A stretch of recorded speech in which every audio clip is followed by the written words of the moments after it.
yule, lakini tumemuomba tunapokwenda kule atatupa usafiri na nini. Lakini habari ya kumtafuta mgeni rasmi ni kazi ya vyama vya wafanyakazi chini ya mwamvuli wa TUCTA shirikisho. Na mnaona kule tunapokwenda kule kunakuwa kuna chakula cha pamoja, vinywaji na burudani. Vile kila chama huwa kinafanya nini? Tunapangiana kwamba jamani, CWT tunataka mlete milioni 6. Sijui watu wa Todao tunataka milioni 6. Tunataka watu fulani milioni 6. Tunazitoa zile pesa. Ndipo kunakuwa kuna kamati inaandaa kufanikisha nini? Sherehe.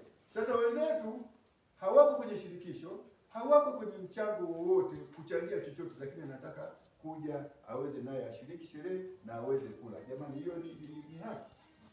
Si haki. Kwa hiyo unakuja kuona anapiga makelele, inawezekana kwa sababu hafahamu.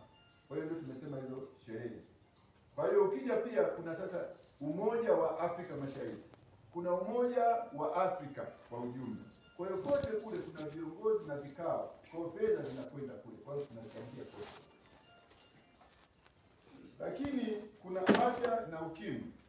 Hiyo namba 11. Hii afya na ukimwi inachukua 0.3. Ni kwamba kuna wakati wanafanya makongamano, wanatoa elimu, na wakati mwingine kusaidia hata matunda kwa watu ambao wenzetu wameshaathirika, na sisi aidha tutaathirika kesho, kwa sababu kuna watu wengine ambao bado hawana elimu timamu juu ya magonjwa ya kuambukiza na yasiyoambukiza. Wanajua mtu ambaye amepata magonjwa kama hayo, basi yeye ni mzambi, lakini kuna mwingine anaweza akapata akiwa katika hali ya kuhudumia. Kwa hivyo tunasema virusi vya ukimwi si vya kutisha.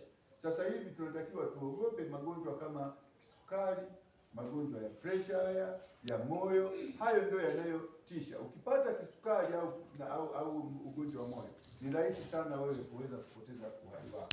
Lakini ukiwa na virusi vya